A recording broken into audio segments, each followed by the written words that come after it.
Welcome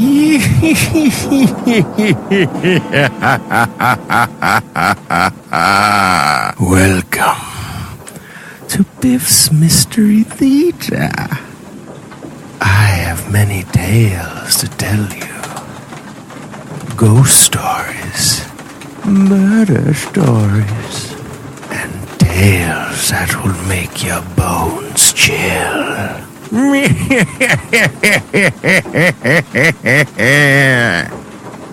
Join me, won't you? For Theater of the Mind, where you always have the best seat in the house.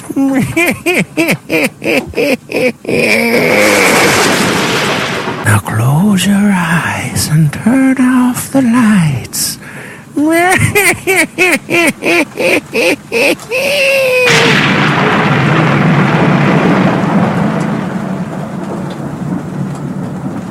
You, finding life rather dull, dreaming again of exotic places, wishing you were somewhere else, we offer you escape.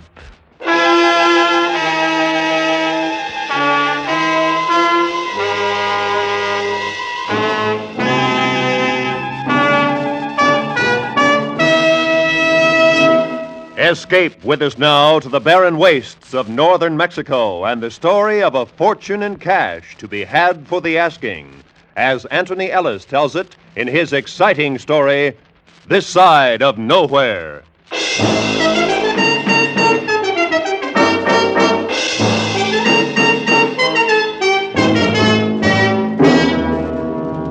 You want to know where you can pick up $250,000?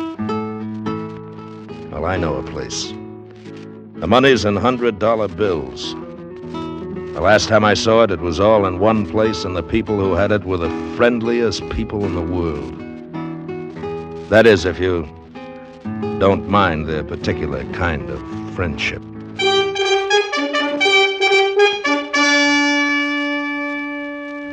There hadn't been much business in Missouri. Too much competition, and the yokels were spoiled taking rides in the new stuff flying around. My old Stinson didn't look like much, and I couldn't risk doing tricks in her. With me, when the customer paid $3 for a ride, that's what he got. A ride. So there wasn't much business in Missouri. I've been luckier in Kansas, though. Hit a couple of towns where a plane is still a fancy contraption. As I headed west, I was a couple of bucks ahead. About 50 miles east of Wichita, I put down in a grass field outside Willing. And I figured a day or so here would get me enough to buy a new tire for the right wheel.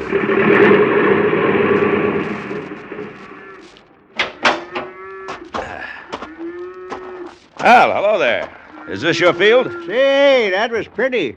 Coming down out of the sky like that, I seen you from a long way. You like planes, huh? Sure. Is this your field? Yep.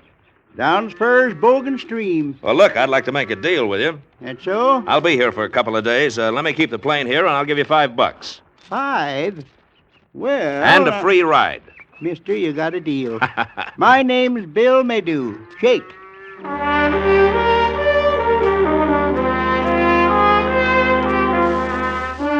I put up my posters in town and waited, and by 6 o'clock that night, I made $36. It looked as if the town of Willing would keep me around for maybe 3 or 4 days. I put the Stinson to bed in Bill Maydew's barn and then started out to find a place for myself. The old man walked along with me. Say, have you got any suggestions where I can put up while I'm here?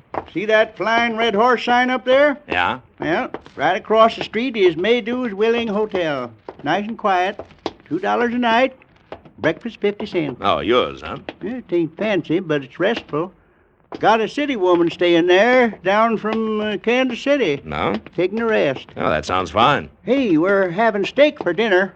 I'll get the wife to put on an extra one for you. With the steak inside, I felt pretty good. And about an hour after dinner, I got a look at the hotel's other guest. She was tall, with a big city, rye-crisped figure, and special-looking, too. She didn't seem to notice me as she went over to the desk and started to write a letter. It got quiet, and Along about 9 o'clock, I was ready to hit the hay.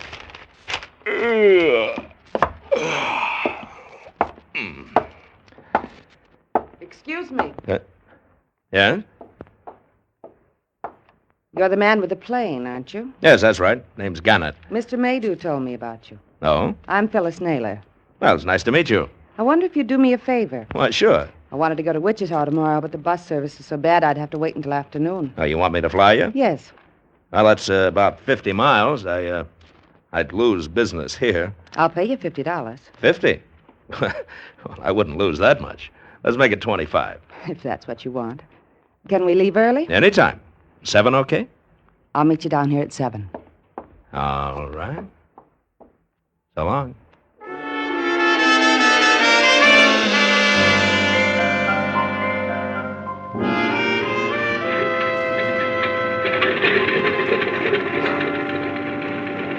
You all set, Miss Naylor?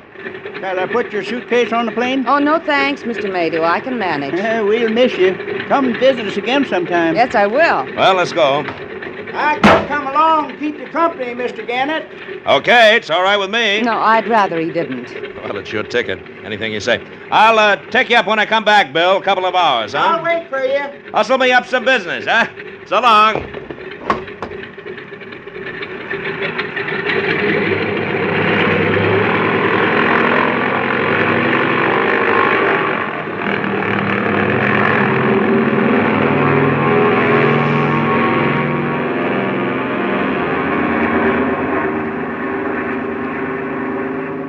Have you done much flying? Quite a bit. Oh? Do any yourself? Yes. Oh, swell, swell. Would you like to move up here beside me and take over? Oh, no thanks. Oh. Mr. Gannett, Yeah? how much would you want to fly me to Mexico? Are you kidding? No. Don't you think it might be nice? Oh, sure, but not in this crate. Short hops for me. Try the airline in Wichita. I can pay. I'll bet you can, but not me. The old windmill wouldn't take it. $5,000? 5? I could buy a ticket, but I prefer you to take me. Oh? Why? Maybe because I like you? I'm glad. Look, are you in trouble? Of course not. Well, then why don't you use a scheduled line? That's not your business. I've got the cash. Will you do it? No, you better try somebody else. We're not going to land at Wichita. Now, that's what you think. I've got a gun, Mr. Gannett. Don't turn around. Here. Hey, look, now be a good girl, will you? We've only got enough gas to get to Wichita. You're lying. The gauge says full. Well, it's broken. I'll take a chance. We can't make it in one hop. I'll have to come down sometime. That's all right. You don't want to get me in trouble, do you? No. I told you I like you. Just as long as you take me where I want to go. Head south. Go on. Okay.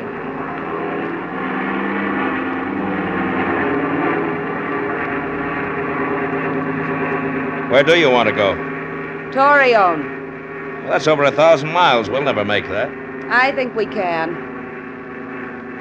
Where do you think you'll have to stop to refuel? I guess we can make Dallas if we don't blow up. All right. Please remember, Mr. Gannett, I'm quite serious. I can easily shoot you and fly myself. I'd rather not. Yeah.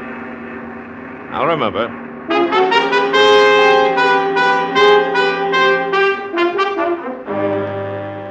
An hour later, we were flying over Tulsa, Oklahoma, and I turned around just once to look at her. She hadn't been bluffing. The gun lay in her hand, steady and pointed at me. I began to think about Dallas. We'd have to come down there. It wouldn't be hard to get the gun away from her then, but there was something else. $5,000. I thought of what I could do with it, and the more I thought, the more I wondered if I was a sucker. Why fly with a gun in your back when you can make a deal just for the asking? If she was in trouble, that was her business. I didn't know anything about it, and I didn't want to. I reached for the map. What are you doing? Don't get nervous, honey. I just want to take a look at the map. Oh. Torreon, huh? Yeah. Oh, yeah. Yeah, I'd say that's about 300 miles below the border, southwest. I know. That's bad country in between if we had to come down. I know that, too. Were you kidding about that $5,000? No. All right. Put away your gun. What happens when we land at Dallas? Gas up, check the motor, and go on. If you try any tricks, Why I'll... should I? Good looker like you, $5,000. Can I sit next to you? Yeah, sure. Come on. There we go. Your first name's Deke, isn't it? You've been reading hotel registers. Yes. You won't be sorry about this. I'll bet I won't.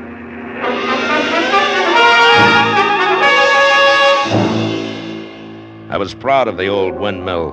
I never thought she could make it, but by 5 o'clock that afternoon, we landed at a town a little north of Laredo. We talked about how we were going to get across the border. She still hadn't told me anything, but I knew that she wanted to get into Mexico with no questions asked. So we decided to steer clear of Laredo and border guards and hang around until it got dark and then take a chance. Took some extra gas aboard and went over the motor. Then there was nothing to do but wait for the night. We went to a cafe to eat.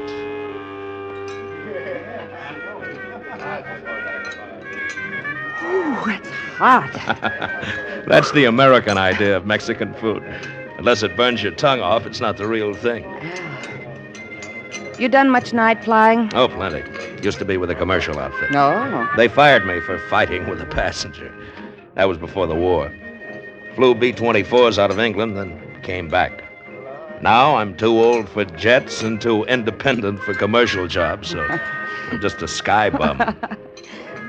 What's so funny? Oh, you. You sound so tough. I wonder. What? About you. I think you'd make love like a high school boy. You want to find out? No. How soon do you think we can take off for Torreon? Oh, about an hour or so. What about our lights when we cross the border? We won't have any. Good. Anyone ever tell you that you're good to look at? Yes, but you can tell me again. I like your eyes. They're soft sometimes. Hi, Mac. Hi. Sometimes mean. Going to the party? It's exciting, though. No, got patrol. Hey, you're not listening to me. Well, that's the first time I've seen that. What? You looked scared when the cop came in. Come on, it's time to go.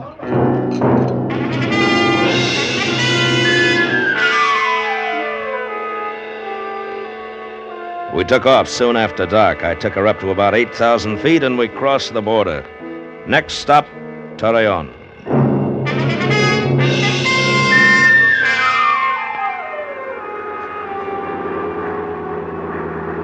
Laredo was nearly 200 miles behind us when the Stinson died. Just quit, cold. We went down nice and easy. I couldn't see anything below. All I knew was that we weren't going to make Torreon. Phyllis didn't scream. She just watched me. Then before we hit, grabbed a suitcase up and held it in her lap. I remember thinking then it was a funny thing to do. And that was all for a while.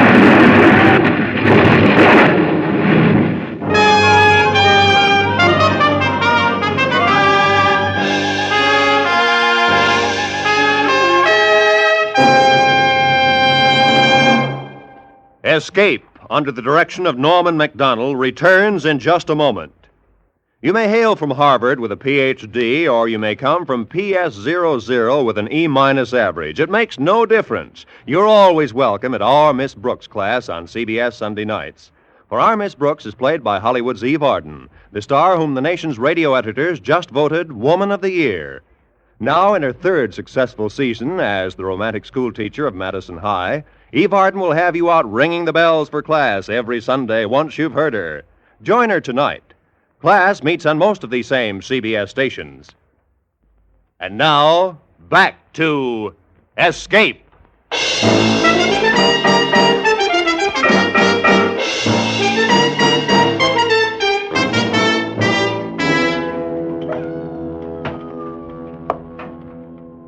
I woke up.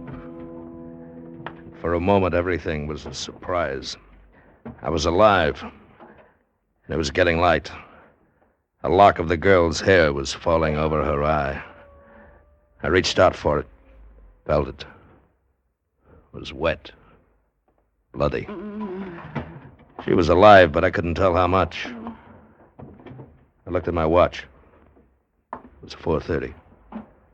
As the gray light came through the broken window, I saw something else. A suitcase. It had broken open and spilled out 4 or 5 neat green packages. Thing was full. Packages of new $100 bills. Must have been $250,000. Phyllis? Phyllis? Phyllis, you okay? Come on. Come on. Come on, now, can you sit up? Oh. You all right? Oh, my head hurts. Well, take it easy for a while. Here, now, give me your gun. No. Come on, come on. I want to have a look outside. All right. I'll be right back.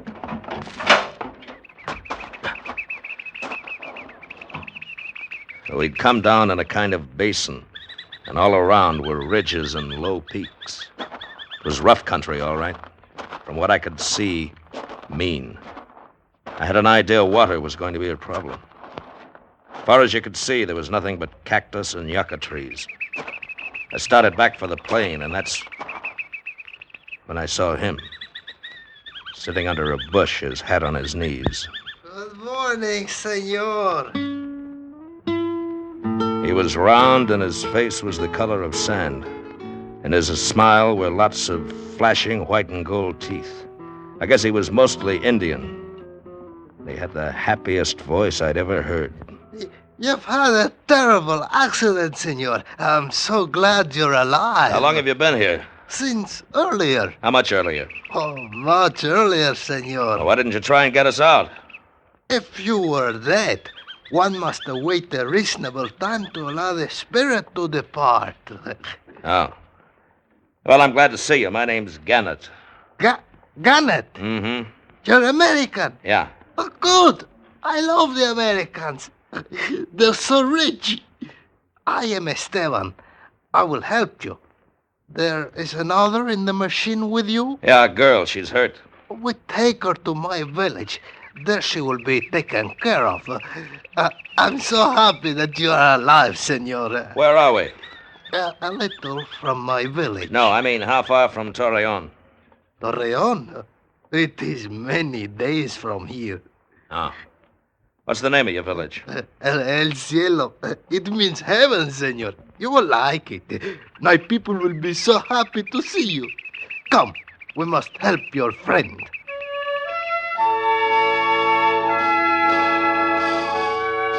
When we got back to the plane, Phyllis was on her feet, and I noticed that the suitcase was closed again. She had a cut on her head, but otherwise she was okay. She let me carry the case, and we followed Esteban for about a mile to a little canyon. And there we saw El Cielo. A dozen adobe huts sprawled over the canyon floor. Let me take your suitcase, senor. I will put it where it will be safe. No, thanks. I'll take care of it. As you wish. Once you step in here, I will bring you food and water. Thank you. Oh, it is a pleasure. I love Americans. You are our guest. We are happy to see you. How do you feel? Oh, much better, thank you. I'm not so sure about that guy. I've heard about these Indians. They're not usually very fond of Americans, or any strangers for that matter. Do you think he'll help us get to Torreon? I don't know. From the way he talks, it must be about 100 miles from here. Oh. Listen, honey, it's none of my business, but that suitcase of yours. What about it? Now, there's no sense kidding. I know what's in it. Oh.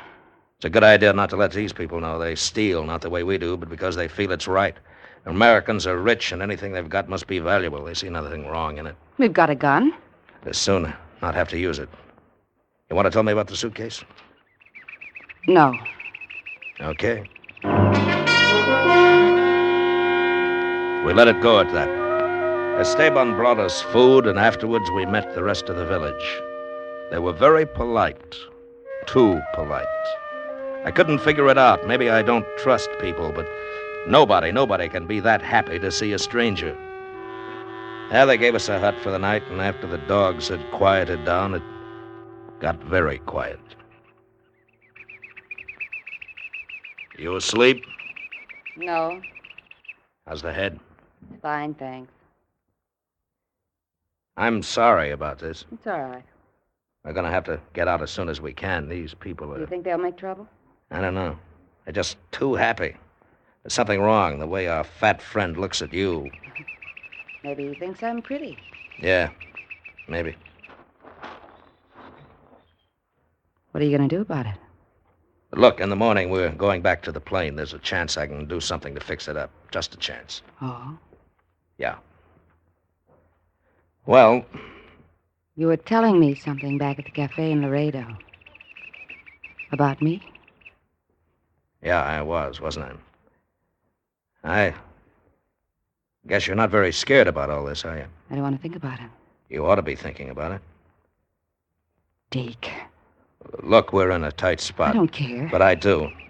Maybe if we ever got out of here, that... All right, high school boy. Good night.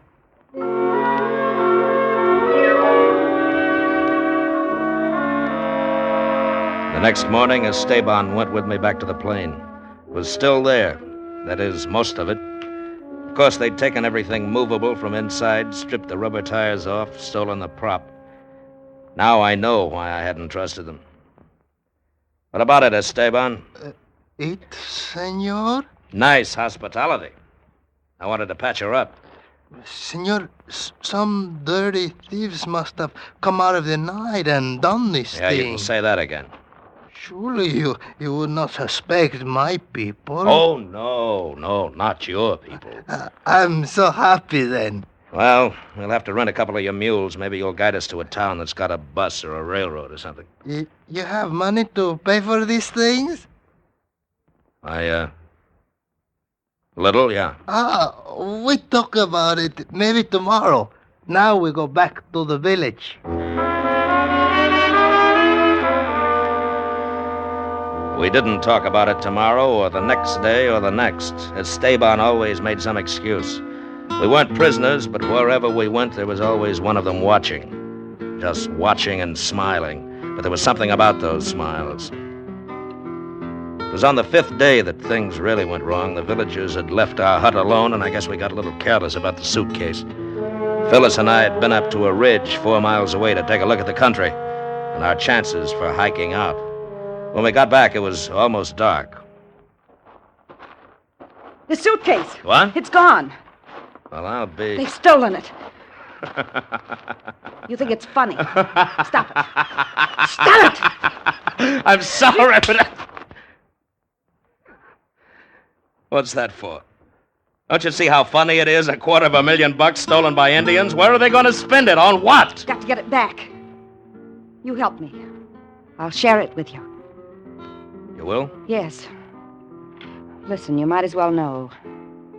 Remember the bank holdup in Chicago last year? Yeah. $1 million and securities. That suitcase is part of it. A friend of mine left it with me. He got out of the country. Now he's in Torreon? Yes. I was to hang around in small towns until things got quieter. When you came along, it gave me a chance. I was to meet him in Torreon. I don't care about him now. It's you and me. Oh. We've got to get away from here. We can go to Mexico City or anywhere. How far do you think we'd get in this country? We'll take their mules. Well, we can try. Esteban's the boy to find. You and me? Yes. Yes, don't you know that by now? Okay.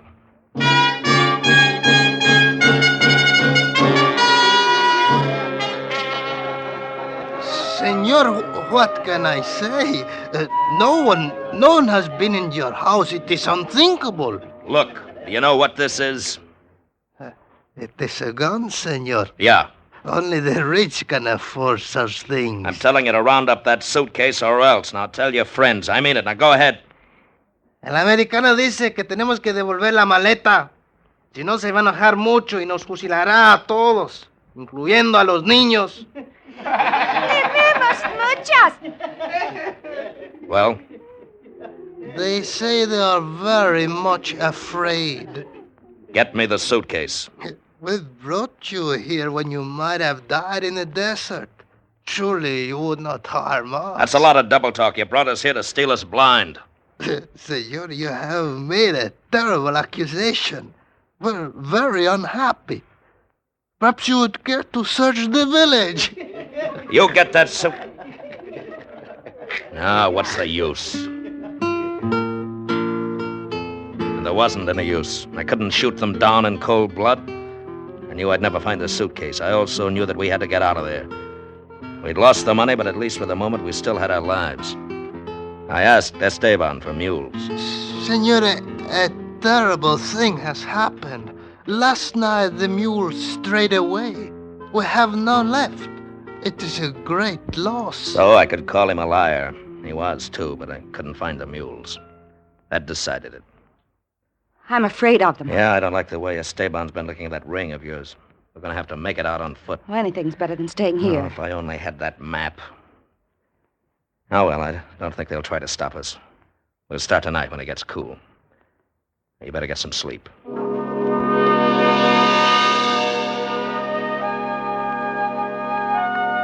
That evening, I heard the villagers moving around outside the hut. I kept our gun ready, but nothing happened, and then about midnight, we took a couple of skins of water, some tortillas, and walked out of El Cielo. Nobody said goodbye. Nobody tried to stop us. But as I looked back, I saw in the moonlight a group of people huddled together, watching us.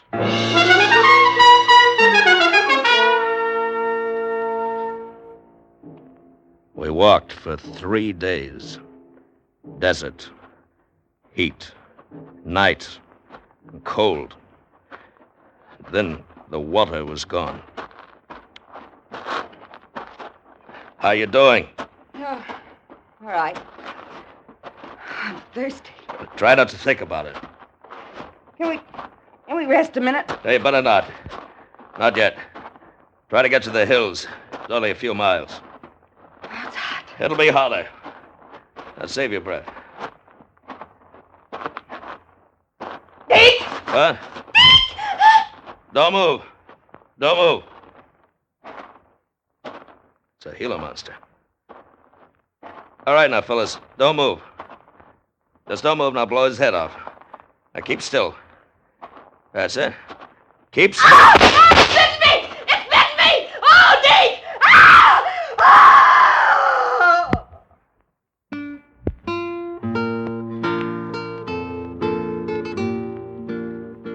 She lived on for about 2 hours, and then died raving, cursing me, the money, and herself. A week later, I was picked up. That was 6 months ago. The Mexican police tried to find my plane, but I couldn't tell them where it was. They'd never even heard of El Cielo. So, somewhere in Coahuila, Mexico, there's a village. Maybe if you go down there, you'll find a suitcase with $250,000. Or maybe you'll just find kids cutting paper dolls out of $100 bills. Just crash your plane this side of Torreon, and then look for a round, smiling Indian and his happy friends.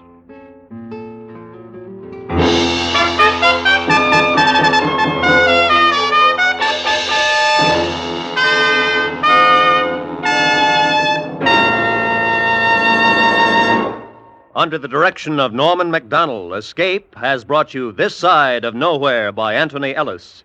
William Conrad was starred as Deke, and Virginia Gregg as Phyllis, with Don Diamond as Esteban. In the supporting cast were Lou Krugman and Ralph Moody. The special music for Escape was composed and conducted by Ivan Ditmars. Next week, escape with us to a small freighter in the China Seas and a sinister traveler who brought destruction to crew and ship alike, as Ellis St. Joseph tells it in his most unusual play, A Passenger to Bali.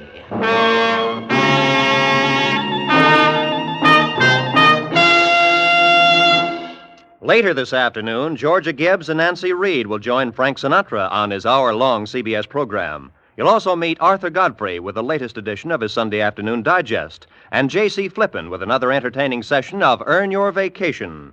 Make Believe Town will bring you a Hollywood adventure entitled No Job for a Lady. So stay tuned now for Make Believe Town, which follows over most of these same CBS stations. This is Roy Rowan speaking. This is CBS, where you spend an hour with Frank Sinatra every Sunday afternoon on the Columbia Broadcasting System.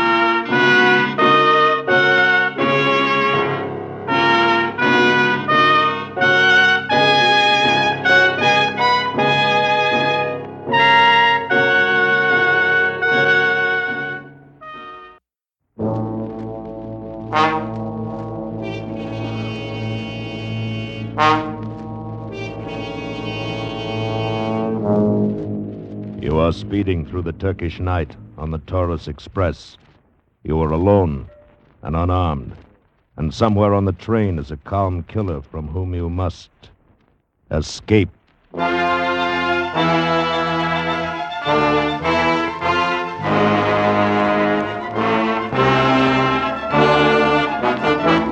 Escape, produced and directed by William N. Robeson, and carefully contrived to free you from the four walls of today for a half hour of high adventure.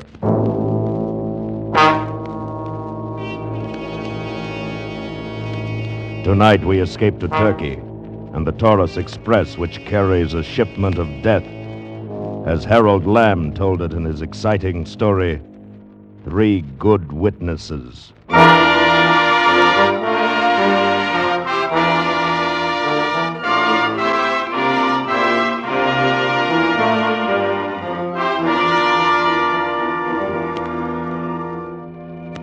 I took the Taurus Express that night because I was going home, back to the United States, back to California, and my routine job at the oil company. 2 days before, I'd given my final report to our State Department man in Istanbul, a negative report. And Mr. Ward, your considered opinion is that there is no oil in this area? Not enough to be worth drilling for, not at this late date. War'd be over before we could get out 10,000 barrels. You're being optimistic, Mr. Ward. War isn't over yet. Who can say when it will be? Well, that's true, but... What does Arvark say? He agrees with me completely. So does Wyndham, the British engineer. We're all agreed. 3 good witnesses, Well, then that settles it. What do you mean, 3 good witnesses? Oh, that's an old saying out here in the Middle East. Come from the Arabs, I think. In their old law, the testimony of 3 independent and trustworthy witnesses was enough to establish the guilt or innocence of an accused person. But why 3? I suppose 2 witnesses to a crime might tell the same lie. But if 3 fellas tell the same story, well, it must be true. Maybe. Now, I suppose the odds against 3 making up the same story would be high, but I don't know whether I'd like to trust my neck with that kind of justice. Yeah, it is a little different from a justice back home in Chattahoochee County. I imagine you'll be wanting to get back to the States as soon as possible. Indeed, I do. Well, I can put you on the Taurus Express Wednesday. You'll be in Cairo by Saturday.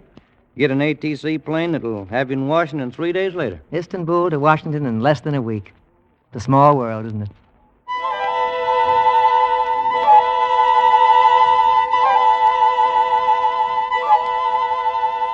So I was booked on the Taurus Express, leaving Istanbul on Wednesday night. I got to the station late, and as I walked down the long platform toward the first-class carriages, I sensed a tenseness in the crowd. First, I couldn't explain it. Then I noticed that the platform was alive with police. They stood at the door of every car, motionless, solemn-faced, carefully scrutinizing everyone who got aboard. And it seemed that everyone on that bustling platform was aware of them. I found my car near the front of the train. A policeman stood at the open door. I paused to verify the car number, and suddenly I heard a voice at my elbow. I thought I had missed you. A pair of arms twined around my neck. A pair of lips were kissing me. Pushed her away to try to see her face, but she clung to me. Tried to say something, but she kept talking so fast I couldn't get a word in. How could you do this to me? To run off without even saying goodbye? I must be with you right up to the last minute, my darling. Last I could see her. She was beautiful. Very young and very beautiful. Turkish or Greek, I couldn't tell which, but lovely. Why? You must let me go on the train with you. See you safely to your compartment. I cannot bear it. Madame, I'm afraid you're making a mistake. Please, Please, you must help me. I will explain. But Come, you will miss the train. I will see you safely on board. Come, hurry, so we may say our last goodbye in privacy. This last was thrown over her shoulder to the policeman standing there. She pulled me up the steps into the car. He stared at us, but he said nothing. In a moment, we were standing in the deserted corridor. Oh, thank you, sir. Thank Now, you. look here, young lady. What is all this? It is the fault of those police standing out there. I could not get into the car alone. But why not? This is a first-class car. Only rich foreigners ride in first-class compartment. I could see by your clothes you were American. I knew you would help me. But why did you want to get into this car, especially? Because I... Suddenly she stopped, and her eyes were riveted on something behind my back. I turned to see a swarthy young man staring at us from the other end of the car. He was dressed in the uniform of a train conductor. Slid open a compartment door. There was an almost imperceptible jerk of his head, and then the girl slipped past me and into the open room. The conductor slid the door shut after her. Your number, sir? Huh? Oh, yes, 12. Yes, the next one. Here. If there is anything I can do for you, I shall be pleased. If you care to leave your ticket and passport with me, I shall be able to attend to Syrian customs without disturbing you later. As he talked, his eyes were not on me. He was watching the slow progress of a policeman through the car. The officer was walking by, glancing into each compartment. When he came opposite us, he spoke to the conductor. Polikala. Conductor was standing squarely in front of the door of the girl's compartment, hiding her from view. Policeman walked on. In a moment, he had disappeared. Thank you, sir. I shall not disturb you. I went into my compartment. My bags were already there. The train was about to leave. Everything was in order. But I couldn't help wondering about the incident I just witnessed. About the girl I'd involuntarily hemped and the conductor. Wondered about all those police out there. Obviously, something was going on. Then I remembered. This was Istanbul, a gateway to the Middle East. It was supposed to be alive with Axis spies. Could that girl be... Then I laughed. Just my overage, stay-at-home mind imagining things. Then suddenly I heard a voice in the corridor outside. What's the big idea? The voice was unmistakably American and music to my ears. I jumped to my feet and stepped into the corridor. There outside the next compartment was a young man, in civilian clothes, carrying a small bag and a briefcase. The swarthy conductor was approaching him with a worried look. How about this, huh? There's a dame in my compartment. Beg pardon, sir. There must be a mistake. This is compartment number 10. Naturally. You think I can't read? Number 10, that's mine. But number 10 is not sold. It is not marked on my list. The heck it isn't. I've got the ticket right here. What's with the dame? Please, not so loud. I don't get this. I beg your pardon. Can I be of any help? Oh, you're an American, too. Yep. Humphrey Ward, Los Angeles. Tom Hatfield. Glad to know you. Look, what's with the dame? Do you know? No, I'm afraid Please, gentlemen, step into the compartment, please. But the girl... Please. In. Yes? Okay. Well, Please, sir. Oh, all right. He epidesti ina. Pasaria. Apiseme natu kamo. Hey, wait a minute. Talk English. What's all this about, anyway? It is... I am embarrassed, sir. You're embarrassed. I buy a ticket and find a dame in my compartment. Of course, on closer inspection, maybe I'm not so mad after all. She looks like a good deal. Thank you, sir. Oh, you do speak English, huh? Sir, the policeman will come by, maybe look in. I must ask of you a favor. Yeah? If she could stay here just until the train has started, she will not bother you after that. Why can't she stay in her own compartment? Please, sir, I have no place else to put her. All the other places are taken. Oh, she's a deadhead, huh? Deadhead? No ticket. Stowaway. It is something like that. Well, what's the setup? She your girlfriend? No, it is not like that. It is... You see, we are both Macedonian. She is escaping from the Nazis. She wants to go to Cairo to join the Nurse Corps. Oh? She has been for 2 years in Greece, under the Nazis. Mm-hmm. She is a real patriot. If you will help her... Well, maybe if you introduced us and let her speak for herself. She is called Maradalas. Well, let's make it Mary for short. Mary the Deadhead. Hi, Mary. Hi. You're okay. Get her. She talks American.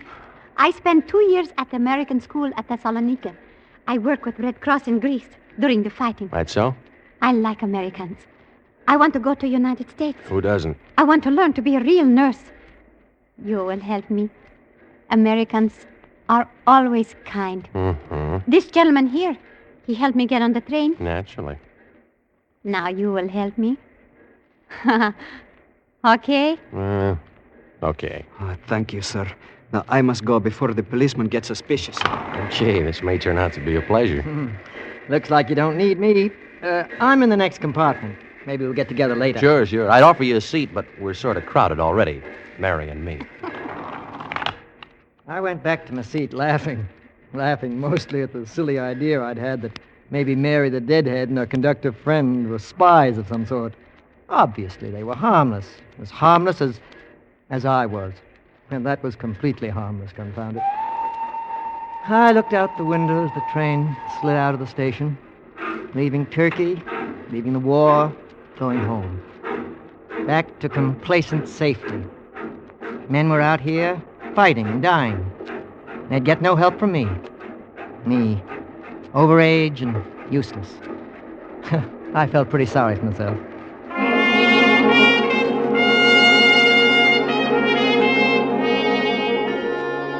It wasn't until the next day that I began to get acquainted with my fellow passengers. Mary the Deadhead was riding on the conductor's jump seat at the end of the car. The Ruvians, an Armenian couple, were in 14, the compartment next to mine. Young Tom Hatfield was on the other side of me. And 2 Greek refugees, a Mr. Chiniara and a Mr. Drikar, were next to him in 8. Hatfield kept pretty much out of sight all day, and it was Mr. Chiniara who shared a table with me at dinner that night. I didn't much care for him, but he was somebody to talk to. You Americans, you do not realize how lucky you are. No, I suppose not. You do not know what it is to be safe. Just look around you. Almost all the passengers on this express are refugees. All of them would pay much to be going to the United States as you are. Yeah, I suppose so. But yes, where else is there any security for us? But you, sir, and your young friend are already secure. Wherever you go, you are always safe. But it is not so for us. Yeah, I suppose we do take a lot for granted, and... Oh, here's Mr. Hatfield now. Hatfield, won't you join us? Thanks, no. I'll just sit over no, there. I insist. I was just leaving. You must join your friend. Oh, really? There's no need? Insist, please. Okay. Well, thank you, Mr. Chiniara. It's been a pleasure. And for me, sir. Good evening. Good evening. Take it easy. Well, I haven't seen much of you today. Been resting, eh? Something like that. You ordered? Yes, I'll call the waiter. Never mind. He'll be back. Who's your slick-haired friend? Oh, Mr. Chiniara? He's a Greek refugee just escaped from the Nazis. Everybody out here just escaped from the Nazis. He was saying how lucky we are to be Americans. Guess they don't see many of us in Turkey these days. I guess not. Haven't seen many of us myself. Funny, I didn't run into you in Istanbul. I wasn't there, just passing through. Oh. Yeah, I thought I'd have met you at the American mission or somewhere. No. Well, I'm out here at the State Department. Oil. But I didn't have much luck. I'm going home now. Too bad.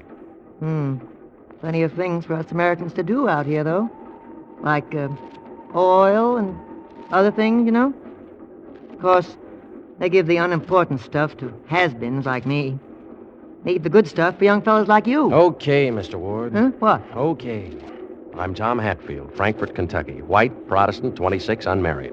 No, I'm not a draft dodger, and no, I'm not AWOL. And yes, I'm here on business, which is none of yours. I'm a captain in the Air Force. 2 years overseas. You might say officially I'm on a holiday. The fact is, I'm taking this train to Adana, where I get off at 5 tomorrow morning, cross the border, and catch a plane that's waiting to take me to Cairo. Anything else you want to know? Oh, I'm sorry. No. Sit down. I'm sorry. I guess I'm getting on my own nerves. Forget it, will you? Oh, it's nothing. You needn't think that... Riding on trains is kind of bad for a flyer. Makes me jumpy. I understand. But you must have already been through a lot. I do understand. I was in France in 1918. I know what it's like. Maybe you know better than I do. Oh, I wouldn't say that, but I envy you. I'd give anything to be in it. You're lucky you're not. Oh, I know. No fun being old and useless like me either. I envy you. I can tell you're doing something important. You can? Oh. Mm-hmm. By the way, you're so careful with that briefcase. Carry it around with you all the time. You got it on your lap now. Probably got something important in it. Dispatches or something. So you noticed that, did you? Well, I hope nobody else on this train is so observant, Mr. Ward. Oh, you're pulling my leg. What difference would it make, anyway? You can never tell. On a train like this, out here, you never know. Oh, you mean spies? Well, But why? I haven't seen anyone who looks suspicious. Spies are never suspicious looking, Mr. Ward. They're anybody. Anybody who wants to make a quick buck and doesn't care how he does it. This train is alive with people like that. Oh, yeah, but who? Well, just take, for instance, Mary, the deadhead. She's young and pretty, yes. But she's broke. And her shifty-eyed boyfriend, the conductor. Oh, but they're Greeks. She's a refugee. So she says. But didn't it seem strange to you that he put her in my compartment by mistake? My name wasn't on the list, so he said. Were you satisfied with her story? Well, for a moment I was suspicious, but... You can't take too much for granted. Now, for instance, the story I just told you. I might be a spy, mightn't I? That whole thing might be hogwash. Well, no. You're American. I know that. Who else would say hogwash? No matter. I could be an American traitor. There are such things. Oh, but that... Or you might be the spy. Yeah, they even look like you. Meek and mild. Casper Milquetoast. And their cover stories are pips. Like telling you they're out here looking for oil. They strike up a conversation, ask questions, and notice briefcases. Oh, but look here. Surely you don't think... No, I don't think anything. I only say, you never can tell, Mr. Ward.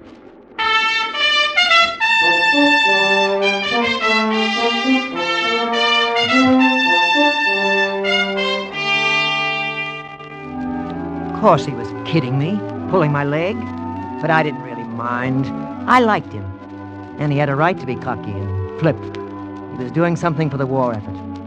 Even though I knew he was kidding me, I went to bed thinking about spies and fell asleep dreaming of them.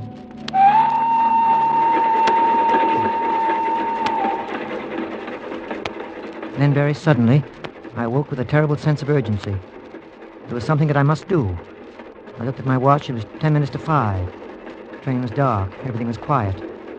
And yet, I felt I had to get up. I started to put on my clothes. It didn't make sense, but then I remembered. It was Tom Hatfield, not me, who had to get up at 5, leave the train at Adana to cross the border into Syria and take his plane. Those dispatches must be important. If he had to change to a fast plane as soon as he got out of neutral Turkey.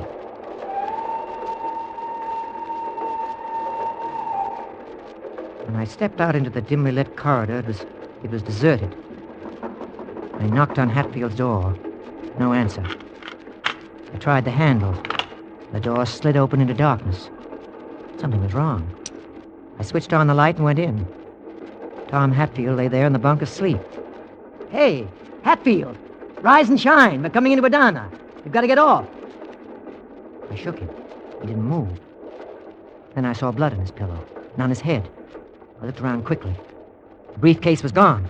Kevorkian! Kevorkian! Is something wrong, sir? Did either of you see anybody go into number 10? No, nobody.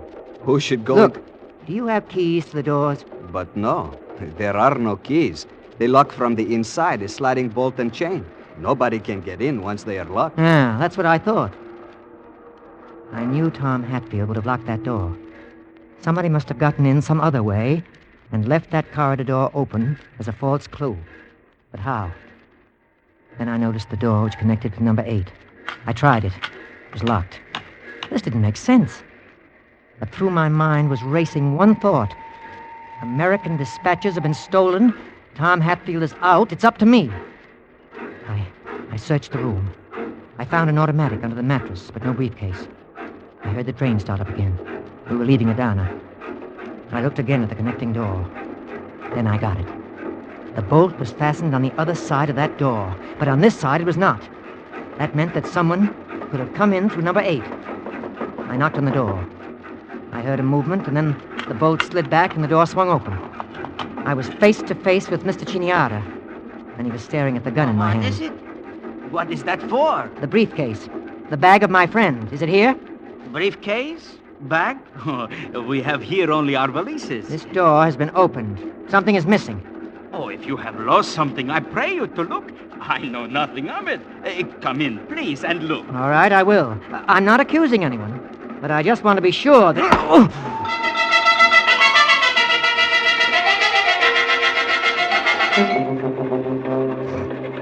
Next thing I felt was a stinging coldness on my face, a rushing of wind. I realized that I was hanging half out of the window of the car. It was shoving me out of the train. Savagely, I kicked. Felt something give. And I pushed myself back and slid down onto the floor. I felt something hard under me. The gun. In the dim compartment, I saw them coming at me. Chiniara and Drika.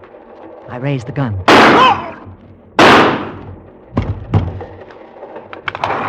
What is it? What has happened? Oh, look! On the floor. Shut the door quickly. Are they... Wait, let me look. Yes. Both of them. Finish. They took the briefcase. I'm sure they did. Hey, who's shooting up the place? Hatfield. Holy cow, will you look at that? What's happened? Well, the briefcase. It's here someplace. I'm sure it is. Hey, wait a minute, fella. You're all banged up here. Looks like we both got bumped. Here, sit down. You'll need a drink. Mary, you'll find a pint in my bag. Bring it in here, will you? But they got the papers. We ought to look. They did. Yeah, the briefcase isn't here. I don't see it. Oh, there wasn't anything in that briefcase except some old Istanbul newspapers. They probably threw it out the window. Back at Hyder Pasha, a Britisher I know warned me to be careful on this trip. I put my classified material someplace else. Oh, but then that means I killed 2 men without any cause. Without a shred of evidence to back up my story. How we waste time. Quick, the Syrian border police got on the train at Adana. They might be here any minute. Now, who is dead here?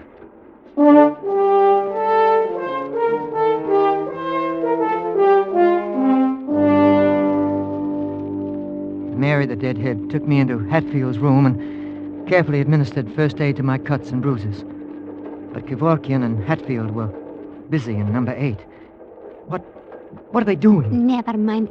Pay no attention. But they're throwing the bodies out of the window. Think not of it, please. Kevorkian is a Macedonian. When he fought the Germans at Thessalonica, he threw bodies over the cliffs. He knows what he is doing. Oh, But you are a brave man, too. Even if you are not Macedonian. You would be judgment tried for 2-3 years in spite of your age and your innocence. It is better to have no bodies. What's that? Be quiet now. The border police. Well, we got the room cleaned up just in time.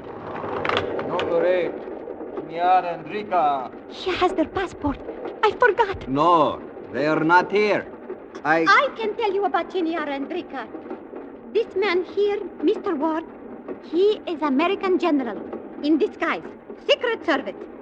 He put Chiniara and Rika off at Adana with pistol. They were spies. Good heavens. He'll never believe that. Never mind. This man is a Syrian. He does not care what happens in Turkey. But do you have any Syrian money? Oh, yes. Here, in my wallet. Good. Give it to me. Thank you. Now, come with me, Sergeant. Do not worry now, Mr. Ward. In a moment, Kevorkian will have those passports. We will throw them out the window, and there will be no trace. And to think, Mary, I thought you might be drawing down an Axis paycheck. It is no matter. Now we are out of Turkey. And before long, I can go to United States. Baby, that might not be so easy. You've got no money, no passport, no transportation through the combat zones. Never mind. I shall do it. I walk to here from Macedonia. I can walk all the way. Like St. Paul in the Bible walked to Rome. Well, I wish you luck, but you'll have a time getting by British control at Aleppo. You can't smuggle a pack of cigarettes past them. Oh, but what about me? What about a murderer? I don't know. We'll see. It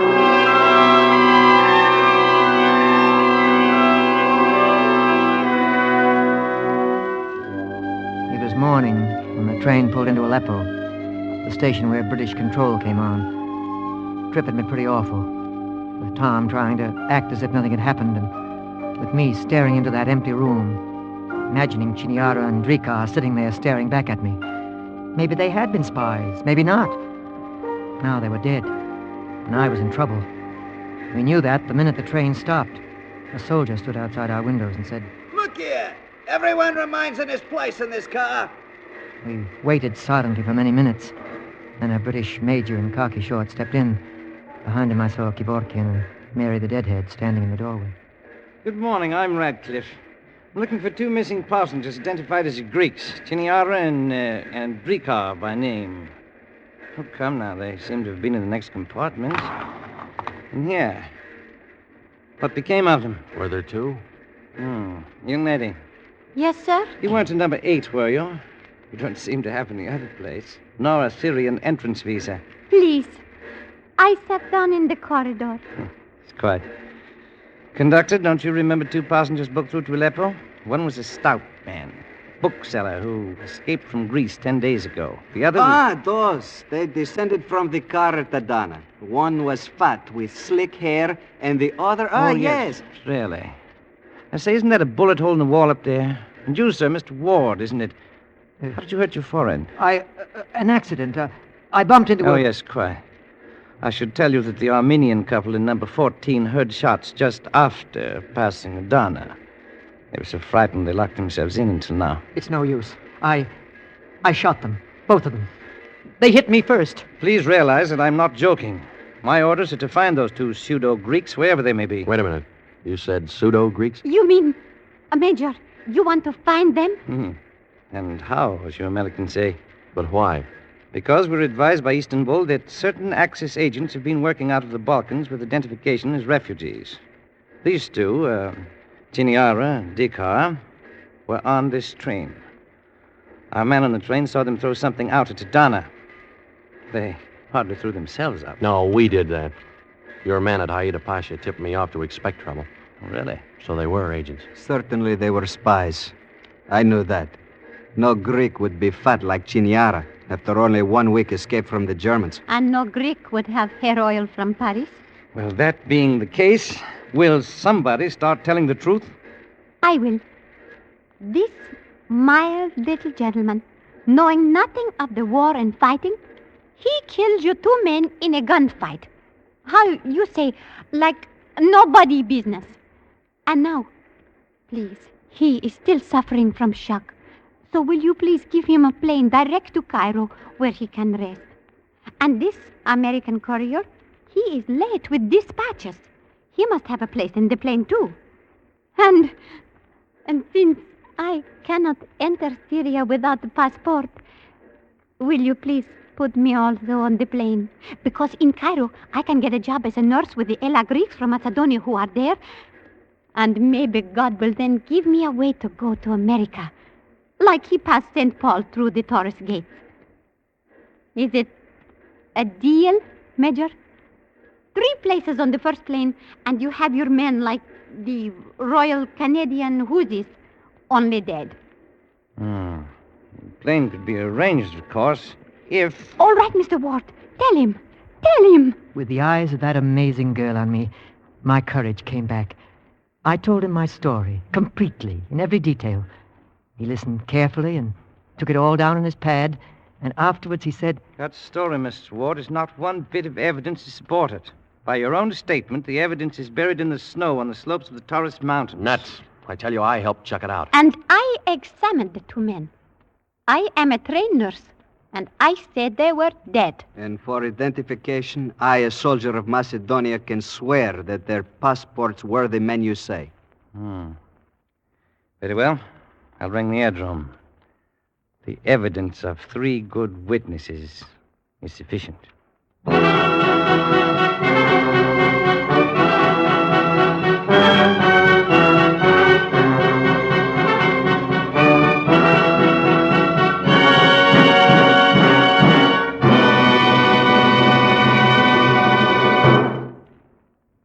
Escape is produced and directed by William N. Robeson, and tonight brought you 3 Good Witnesses by Harold Lamb, adapted for radio by John Dunkel, with Morgan Farley as Humphrey Ward, Jack Webb as Tom Hatfield, Jeanette Nolan as Mary the Deadhead, and Harry Bartell as Kevorkian.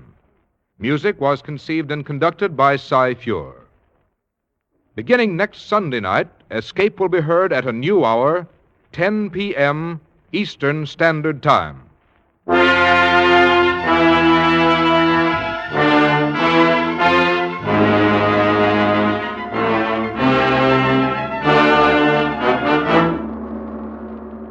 Next Sunday night, we escape with another exciting adventure story, created for you by one of the world's great authors.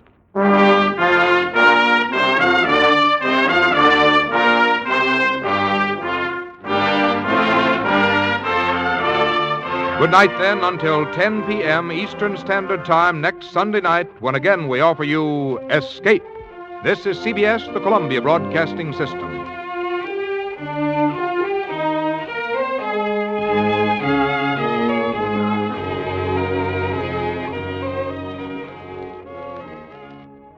Fed up with the everyday grind? Tired out from the summer heat? You want to get away from it all? We offer you Escape. Escape, designed to free you from the four walls of today for a half hour of high adventure. You are trapped in the dark streets of an old French town with two remaining avenues of escape. The workshop of a fearsome knife maker, or the arms of a beautiful but deadly woman.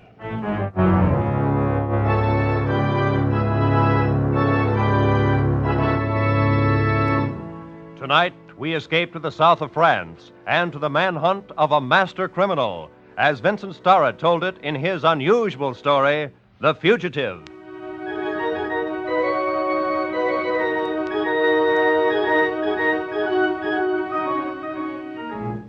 I had been 6 months in the prison of Tarentelle at the top of the hill above the little village of Saint-Just. As you know, of course, Saint-Just is in the very south of France, buried in those dark forests that lead up to the great crags of the Pyrenees. I was enjoying this enforced hospitality after having been convicted as a thief, and quite rightly so. Oh, it is the fancy of some men to become bankers, of others soldiers. It had always suited my own fancy to be a thief. But no matter. Day after day went by, with nothing to do but to look out over the forests, watch the sunsets and the lights in the Chateau de Montaut, and 6 months began to seem like a lifetime. So, in my customary logical fashion, I decided to escape. Monsieur Duplessis. You were addressing me, Monsieur Lemieux? Mon Dieu, who else? Do you think I expect to find you entertaining visitors behind this iron door? Who knows what a detective may think? I have never found enough mentality in one to be able to analyze it. You still have spirit, Duplessis. What a pity for it to be wasted in a prison cell. Well, I confess I would much rather be outside there with you than inside here with me. And I can almost wish that you were. Perhaps then I would not be so bored. Oh, my deepest sympathy, Lemieux. Have the wine cellars at the chateau gone dry? Does the seigneur no longer serve those luscious meals you have told me so much about? I've grown weary of it, my friend. I am a hunter of men by nature, not a bon vivant. Sometimes I wish you might contrive some means of escaping. I should enjoy the sport of tracking you down again. In that case, monsieur, the key. Oh, I dare say it would be rather easy the second time. I know just how your mind turns all your little fancies. Well, the key, monsieur. Then, too, I'm a master of disguises. Should you pause by a stream, the fisherman who handed you a drink would suddenly turn out to be Lemieux. You astonish me. You would perhaps register at an inn. Then the clerk would smile at you, and you would see... Permit me, Lemieux. Well. Why dream of the impossible, Duplessis? You have another 4.5 years to serve in Tarentelle, and I am dining at the Chateau de Montaut in an hour. So... Lemieux, why not imagine I am contriving some way to escape? That should give you an appetite. Duplessis, your waiter has deserted you. You speak of absurdities now. Perhaps you are right. Au revoir, monsieur. But he was cunning, this Lemieux. Sleek and pretty, like a weasel. But have you ever seen the teeth of a weasel slash the throat of a bird? I have. And I have seen Lemieux do somewhat similar things. Well, no matter. Half an hour after he had gone, when dusk was falling, I lifted 2 iron bars from the window of my cell, slid through and climbed down the wall. But it was not so simple as it sounds, you know. I had been working on it for nearly 2 months, secretly and quietly. And now I was free.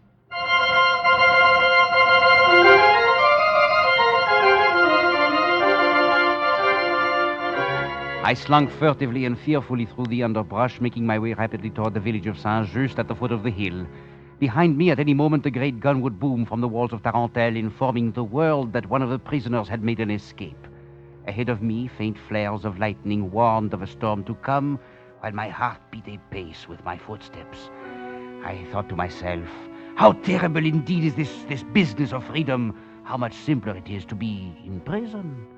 Well, as you may have perceived already, I am something of a philosopher. Well, no matter. It was then that I suddenly saw a light gleaming ahead of me, and I began to hear a strange sound. I could make out the shape of a small, open hut a few paces ahead of me. The light was thrown out by the glowing coals in a forge, and the sound was made by an old man beating out a piece of metal on an anvil. He was small, wrinkled, and bald except for 2 white tufts of hair that grew in front of his ears.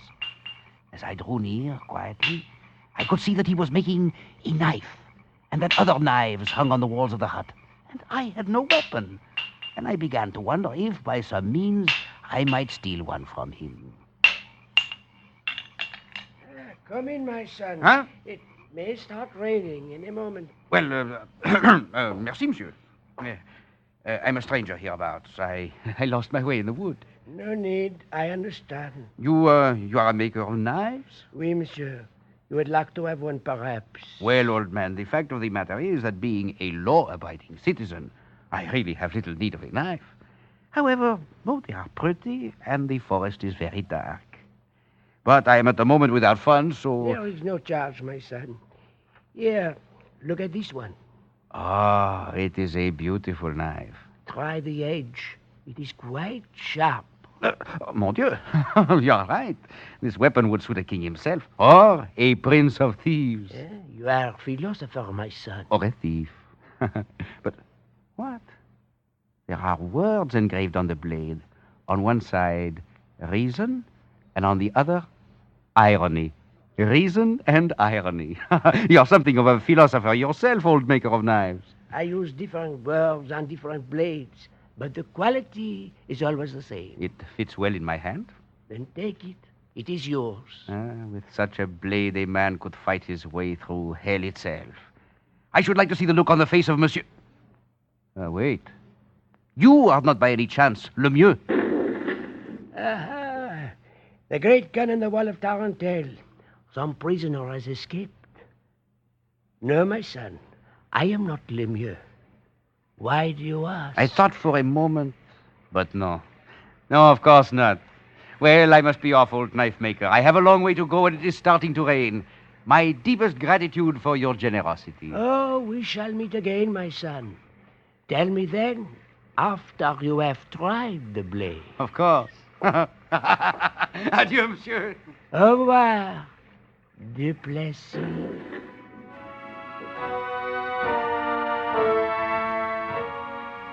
I was not afraid anymore.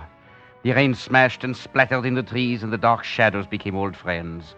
I ran through the night, laughing and sometimes singing, slashing with my knife at the leaves on the branches. Reason and irony, slash.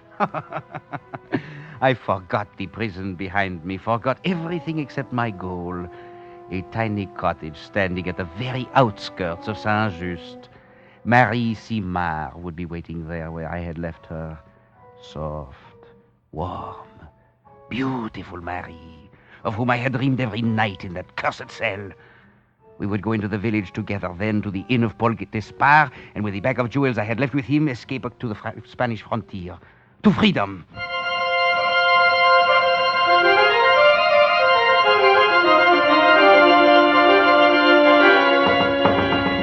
Marie! Marie! Who is it? It is I, ma petite Duplessis. Sacrement de bon Dieu. Open the door, quickly, please. But you... How have Inside first. That is better. The shutters? All closed. Good. Come now, tell me how glad you are to see me. Oh, I am glad, but surprised. How are you here? They have not released you? Not intentionally, my dear. I reviewed my own case and decided, Duplessis, you are really a very fine fellow and by no means belong here. So I released myself. You have escaped then? Not completely, or at any rate, not yet. What? Oh, what a lovely scent you are wearing, married mon âme. And that dress, a new one, is it not? Oui, mon cœur. It was given to me by the old woman who lives in the next cottage down the way. Well, I must leave a small diamond for her after we have seen Paul. Paul Despard, you are going to see him? But of course, ma jolie, we shall need money to live in Spain. I see. Duplessis, mon cœur, you are very wet. You must be tired. Rest here in this chair while I run down to the old woman's and bring wine and little cake. No, Marie, there is not time. It will only take a moment. We can go to Paul's afterwards. Surely you know you are safe here with me. Safe while Lemieux is out there someplace. Lemieux? The others, the soldiers and the guards, they are fools, but not Lemieux. He is cunning. I am beginning to fancy that I see him behind every face I meet. But surely you do not think... Oh, ma chérie, of one thing I am certain, that you are not Lemieux. Oh, come, I must touch you. It has been such a long time. You're so wet.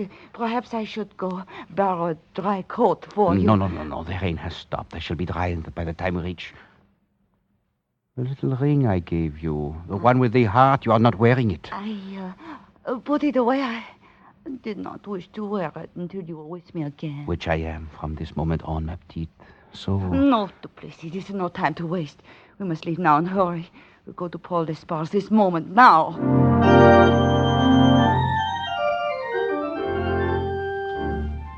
But a few paces brought us into the streets of the village of Saint-Just.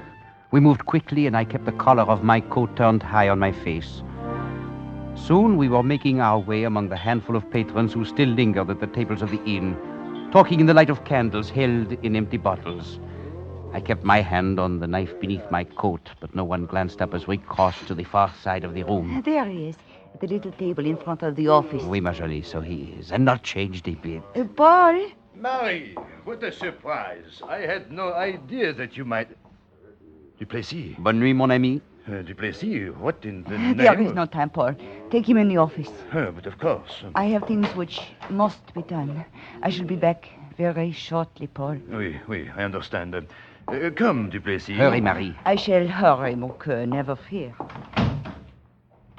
There it is, locked. Well, mon ami, this is quite a surprise. I take it you are on an unofficial leave of absence. Completely so, Paul. I have a pass which is good only so long as Lemieux does not catch up with me. Lemieux? Oh, he is a clever one, all right. Ah, indeed he is. Almost as clever as Duplessis. But no matter. You have kept the little bag of jewels safe for me? Quite safe. Très bien. They will serve me well in Spain. I hope to be across the frontier in an hour. So soon, but we have so many things to talk about. Oh, there's little chance for talk, Paul, when a man is running for his life. The jewels are here, close at hand? Nearby. Well, get them now, Paul. Well, the fact of the matter is, they are at my house on the other side of town. Oh, please stop. It will take only a moment, and I can send someone to... Wait. Voices outside the door. Well, I hear nothing at all. You are only imagining Paul, that... you signaled someone before we came in here. No, mon ami. No, you're mistaken. I saw you nod to a man out there at one of the tables. No, you must believe me. I did nothing.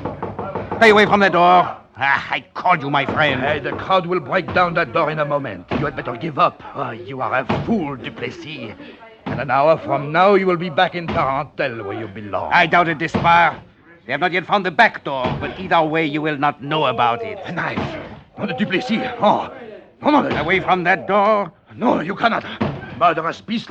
I will stop you. Mon Dieu. Gold pieces thrown at my head. Now, where is the sport in killing a man whose only weapon is a bag of money? I am a philosopher. Bonne nuit, monsieur le gold piece.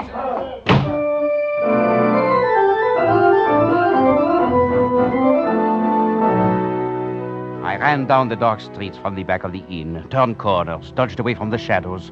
Far off, like the sound of hunting dogs, I could hear the voice of the mob. I knew not where to find Marie, nor of any man now who might be trusted. I ran blindly.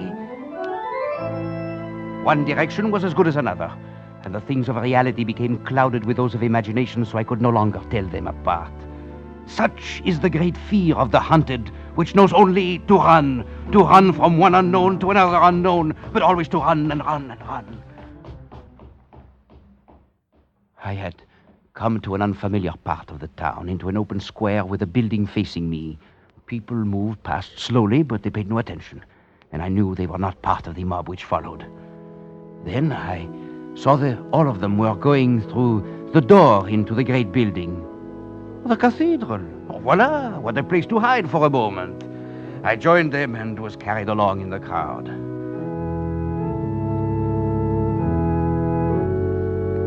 I found myself near the front with people all around me. I kept my head down and crouched there, trying to stop trembling. You are out of breath, my friend. You seem frightened. Silence. Do you wish to disturb the service? Oh, never fear. It will continue regardless. Duplessis? One moment, monsieur, and I shall cut your throat. Oh, come now, put away the knife. I am your friend. I have always admired you. Who are you? Merle. I keep a little shop in the village. Perfumes, spices, flavorings, all things calculated to make life more agreeable. You are Le Mieux in disguise. Oh, ridiculous, monsieur. Le Mieux is at the Chateau de Montaut. I passed him on his way there. He thinks the mob will do his work for him. Put away the knife. You have nothing to fear from me. That may be, but I feel much better while I hold it in my hand. Cautious, Duplessis? Hardly like the great adventurer I always admired. Adventurer, eh? Oh, the very prince of thieves, the king of poets, and teacher of philosophers. Well, I am quite a fellow, all right. Indeed you are. A man who should be standing up, not hiding his face, swaggering and laughing. Merle, mon ami, you are really a fellow of discernment. Indeed you are. Monsieur, is that a knife you're holding in your hand? Oui, mon père. Knives are not permitted in here. But it is a very good knife. It has words written on the blade. No matter. Knives are not permitted, monsieur. Look, it is Duplessis, the thief. They have seen you now, my friend. You must run, but never fear. We shall meet again, I think, very soon.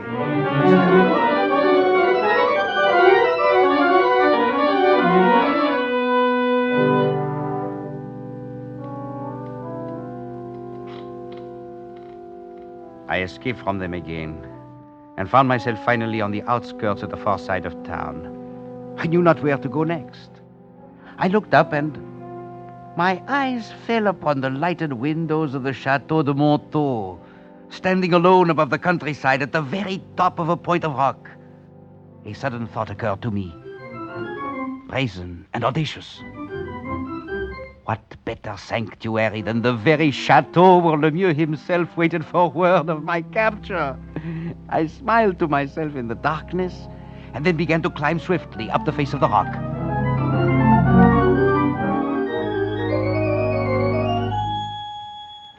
I stood at last on a tiny parapet close against the massive stone walls of the chateau, high above the countryside. Behind me were lighted windows and the sound of voices, but out there on the parapet, there was only the night and the stillness, stars, and a ghostly moon riding like a silver galleon in the black billows of the sky. Its pale light fell on the tumbled forest below me, on the tiny little village of Saint-Just, and touched faintly in the distance the far-off crags of the Pyrenees beyond the Spanish frontier.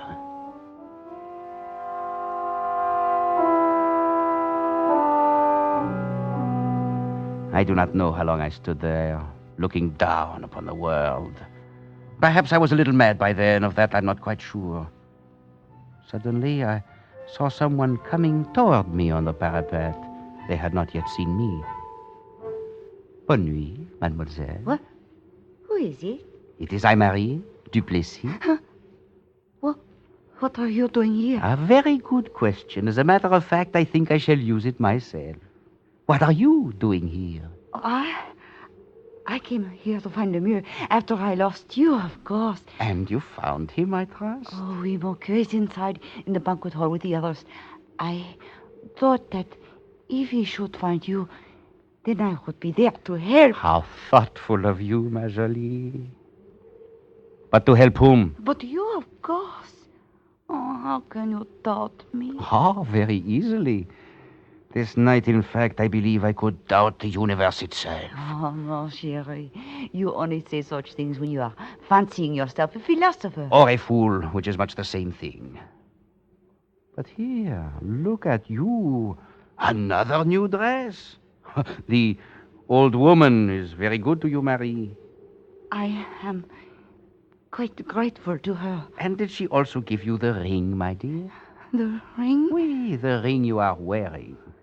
The ring which I saw so many times on a hand that would grasp the bars of my cell, the hand of Lemieux. No, Duplessis, I swear to you it is nothing. I found it. Found it? Perhaps in the same place where you lost mine. No, put away the knife. It is all a mistake. It was you who brought them up to the inn, and Paul knew you had gone to do it. No, it was someone else. Please, do not kill me. Let me go. Go where? Back inside to warn Lemieux that I am here? No, I shall go down the path here, see? Oh, you cannot kill me. You loved me once, do you not remember? Please, let me go. Go then. Go quickly before I change my mind. I am going. I will not harm you. To detest a woman thoroughly, it is necessary first to have loved her. Well, I really am quite a fellow after all. A true philosopher. Indeed you are, mon ami. Huh? It is one of the things for which I have always admired you. Oh, it is you, Monsieur Merle, the seller of perfumes. Oh, must you always carry that vicious knife in your hand? It is a good knife. An old man gave it to me, and there are words on the blade. See, on one side, reason. On the other, irony. Well, we shall have little need for either once we are across the frontier in Spain. Tell me, monsieur, why do you wish to help me? Because I like you. Because you are Duplessis, whom I admire as something great as that moon that shines over us, as great Wait. as... What is it? Something glinted on your hand when you held it up there. Let me see it. Oh, it was nothing. It was only a trick of the moonlight. Let me see your hand. But I tell you that... Stop! You two. The little ring with a heart that I gave to her a long time ago. Oh, it is nothing, my friend. I found the ring. As she found Lemieux's. They have gone too long without knowing for certain if this is really a good knife. Oh, you cannot mean that. Oh, no, I am your friend, Duplessis. I am going to take you to... Oh!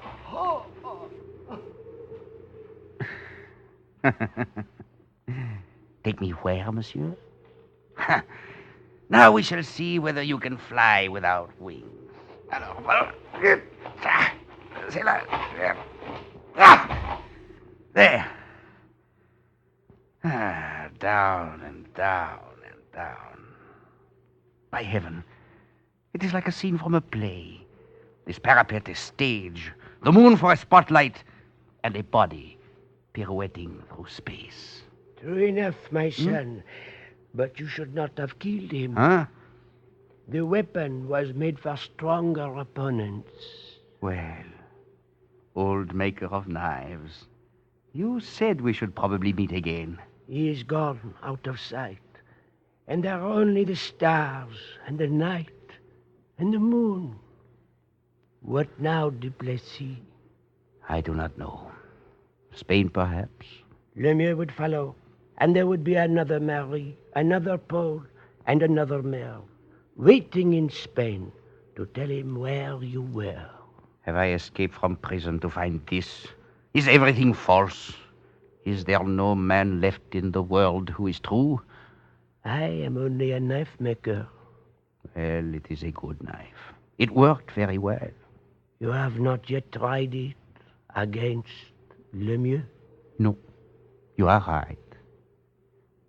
He is inside there in the banquet hall.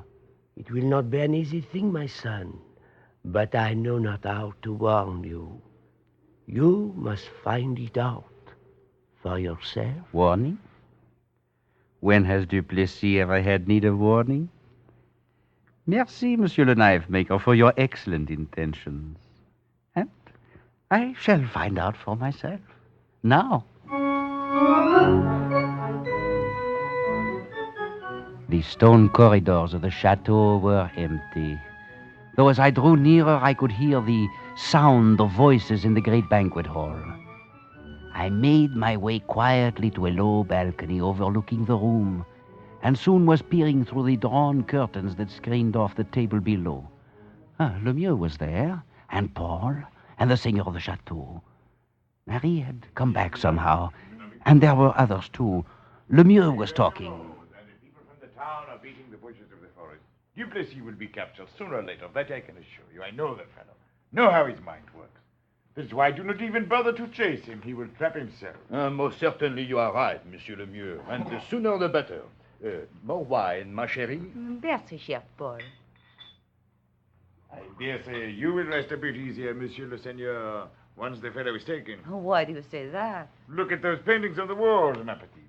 And there on the balcony behind the curtain is a Rembrandt worth at least 1,000,000 francs. Quite a temptation for the very Prince of Thieves, if he did not have something more important on his mind. You know, I thought for one moment they were going to draw back the curtains to reveal me standing there above them. But then they talked of other things and the danger passed. I looked down upon them, crouched like weasels around the table, tearing at their food with sharp little teeth. Half mad from the fear of being hunted, I began to fancy that they were all animals, and their wine was the blood of birds. While I stood there watching, Merle came in quietly and sat down with him. Merle, whom I had killed and thrown from the parapet. I realized then what the old maker of knives had tried to tell me. I had not killed Merle, but only thought I had done so. For how can a man kill his own vanity? And Paul would always be here, of course, ready to buy and sell with his bags of gold. And Marie, too, luring me with a voice filled with a warm softness of pleasure. And Lemieux, incarnation of fate, the hunter of men, what of Lemieux? As I stared through the curtains, I knew suddenly that I could never kill Lemieux, that he would take me sooner or later. For in my half-crazed mind, every face now looked the same. And every one was the face of Lemieux. I turned to look at the tall painting, the Rembrandt that hung on the wall behind me. It was the portrait of a cavalier, proud and haughty, frozen in a pose of nobility, with one hand resting on his sword. Should I, an even better man, a prince of thieves and of philosophers, permit myself to be run to earth at last by a pack of dogs? Would it not be far better to give myself up at my own choice, show them at the same time their littleness, and rob them of their victory? Voila, I had decided. With the point of my knife, I cut the painting from its frame and threw it to one side. I looked at my blade, so useless now. On one side, reason. On the other, irony. And then drove it into the wood at the top of the frame. It quivered there a moment, and then was still. Carefully, I lighted the 2 tall candles on either side, then stepped up and stood in the frame with my back against the wall. I smiled a moment to myself, and then reached out my hand and took hold of the cord to draw aside the curtains.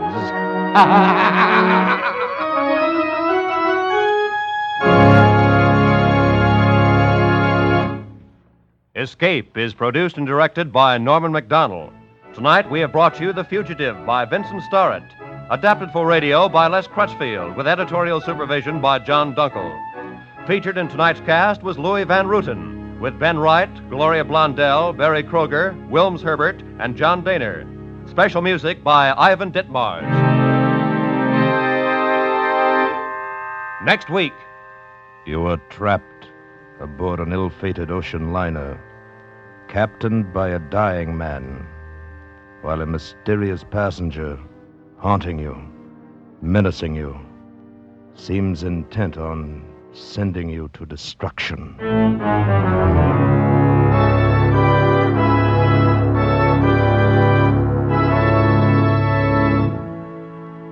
Next week, we escape with James Gould Cousins' gripping story, SS San Pedro.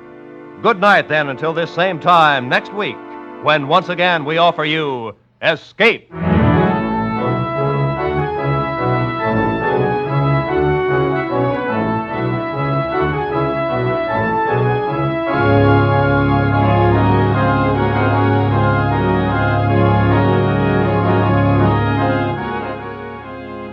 Ladies and gentlemen, this coming Tuesday evening at 10 o'clock Eastern Daylight Time, CBS will bring you an hour-long variety show, Crusade for Children, with General Dwight D. Eisenhower as principal speaker.